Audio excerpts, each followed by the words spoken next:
Everyone and नमस्ते। आप सभी का एक बार फिर से स्वागत है आप सभी के अपने यूट्यूब चैनल रूहानी किस्से में। तो दोस्तों, कैसे हो आप सब लोग? आशा करती हूँ आप सभी लोग अपने अपने जीवन में मस्त, खुश, स्वस्थ और व्यस्त होंगे। आज जो कहानी मैं आप सभी को सुनाने वाली हूँ वो सिर्फ किसी ने सुनाई नहीं है, बल्कि वो असल जिंदगी में उन लोगों ने खुद जी है जिनसे मैं मिली थी जब मैं मुंबई के एक पुराने चौल में रिसर्च करने गई थी।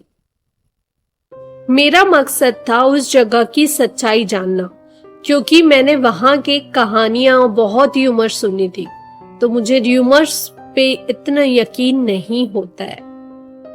वहीं की कहानियां मुझे इकट्ठा करना था, लेकिन जब मैं वहां पहुंची और लोगों से बात की तो उन्होंने मुझसे एक बात साफ साफ कह दी, कृपया हमारी चौल का नाम मत बताना, क्योंकि आज भी यहाँ लोग रहते हैं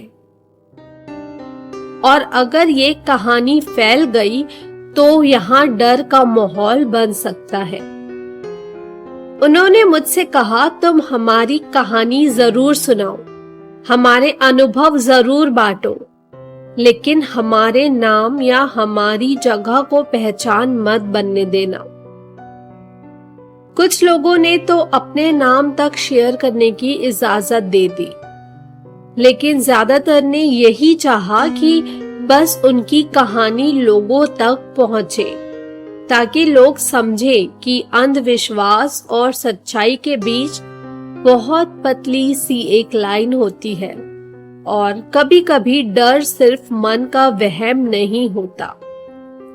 तो आज मैं आप सभी के लिए लेकर आई हूँ एक ऐसी ही सच्ची कहानी जो मुझे सुनाई गई एक मुंबई के चौल के बारे में, और इस कहानी का नाम मैंने रखा है प्यासी रूह। तो चलिए हम आज की कहानी शुरू करते हैं, मगर मैं आप सभी को पहले थोड़ा सा इस कहानी का, इस चौल का इंट्रोडक्शन भी दे देती हूँ। मुंबई के एरिया में एक जगह है XYZ चौल।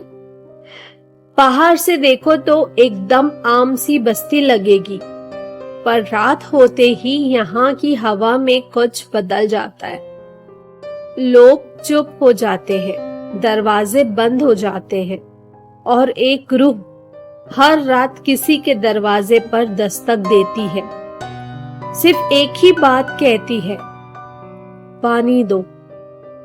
ये कहानी सिर्फ अफवाह नहीं, बल्कि उन लोगों का सच है जो उस चौल में आज भी रहते हैं। आज मैं आपको सुनाने जा रही हूँ प्यासी रूह की कहानी, जो आज भी अपनी मौत की वजह से बेचैन है। 1980s के आसपास की बात है। उस चौल में एक परिवार रहता था, मिसेस मार्गरेट, उनका पति अल्फ्रेड और उनका बेटा जोएल। मार्गरेट सबकी मदद करती थी, एकदम भली और सिंपल औरत। हर सुबह वो सबसे पहले उठा करती थी और पानी भरने के लिए चौल के पुराने कुएं तक जाती थी।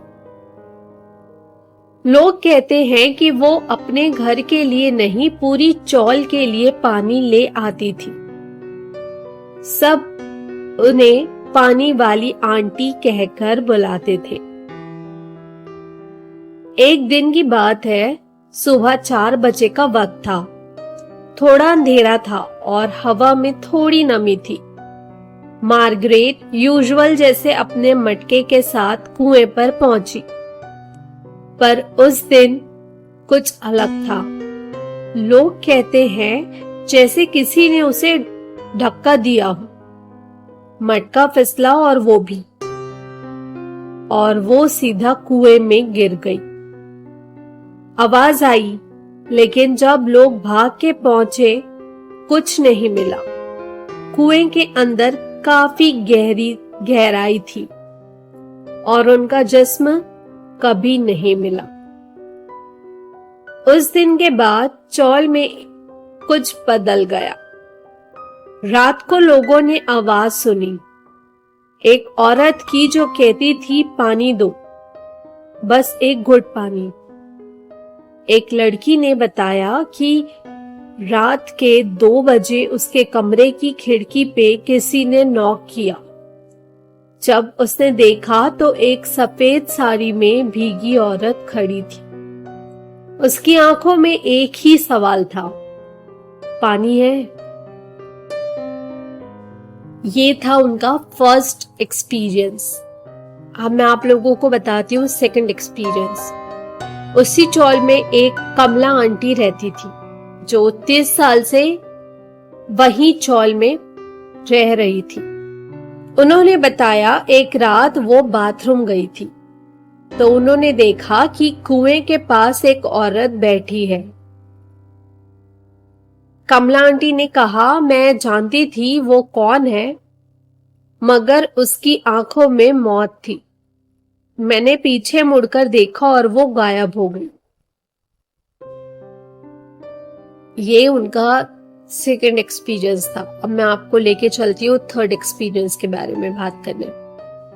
एक लड़का था रोहित, नए फ्लैट में शिफ्ट हुआ था। उसने कहा, मैं रात को लेट आता था तो किसी ने मुझसे पानी मांगा। मैंने दिया पर वो हाथ ठंडे पत्थर जैसे थे। जब लाइट ऑन की वहां पे कोई नहीं था। अगली सुबह रोहित का फोन खराब हो गया। ऑफिस में एक्सीडेंट हुआ। वो ऑफिस जा रहा था तो उसका एक्सीडेंट हो गया और 3 दिन तक उसने सिर्फ एक ही आवाज सुनी, पानी दो। चौल वालों ने एक पंडित बुलाया। पंडित ने कुएं के पास यज्ञ शुरू किया, पर जैसे ही मंत्र जाप हुआ एक तेज हवा चली। पंडित की माला टूट गई और अग्नि बुझ गई। उसने बस इतना कहा, ये रूह प्यासी नहीं है, ये रूह रूठी हुई मां की है। लोग कहते हैं मार्गरेट की मौत से उसका बेटा जोएल बहुत टूट गया था। उसने महीने भर तक कुएं के पास जाकर रो रो कर पुकारा, मम्मी वापस आ जाओ। कहते हैं एक रात जोएल ने भी वहीं से कुछ पी लिया और अगले दिन उसका भी कुछ पता नहीं चला। लोग मानते हैं कि मार्गरेट की रूह उसके बेटे की रूह के साथ अभी भी वहां भटक रही है। आज भी उस चौल में लोग रात के बाद कुएं के पास नहीं जाते। रात के 3 बजे से पहले सब दरवाजा बंद कर लेते हैं। बच्चों को मना किया जाता है किसी अनजान की आवाज पे रिएक्ट करने से, लेकिन कभी कभी आवाज आती है, हल्की सी दस्तक और फिर वही अल्फाज, पानी दो, बस एक घुट पानी। तो दोस्तों, इतनी ही थी आज की कहानी और सच्ची एक्सपीरियंस। आशा करती हूँ आप सभी को ये एक्सपीरियंस और ये कहानी अच्छी लगी होगी। तो अगर ये कहानी अच्छी लगी हो तो इस कहानी को एक लाइक करना और मेरे कमेंट बॉक्स पे कमेंट जरूर करना, मुझे बताना जरूर कि आप ये कहानी कहाँ से सुन रहे हैं और आप लोगों को ये कहानी कैसी लगी। और हम लोग 500 यूट्यूब मेंबर्स की फैमिली पूरा करने वाले हैं, कुछ ही फासला दूर है। तो आप सब लोग मेरे चैनल को सब्सक्राइब करना मत भूलिएगा।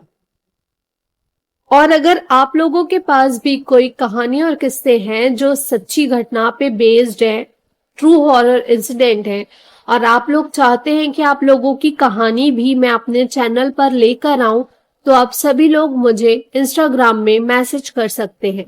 मेरे इंस्टाग्राम के पेज का लिंक मेरे यूट्यूब चैनल के डिस्क्रिप्शन में मेंशन है और साथ ही मैंने कमेंट बॉक्स में भी पिन करके रखा हुआ है। तो चलिए आप सभी लोगों से फिर से मुलाकात होगी अगली कहानी के साथ एक और सच्ची घटना लेकर। तब तक के लिए bye bye, take care and thank you for watching.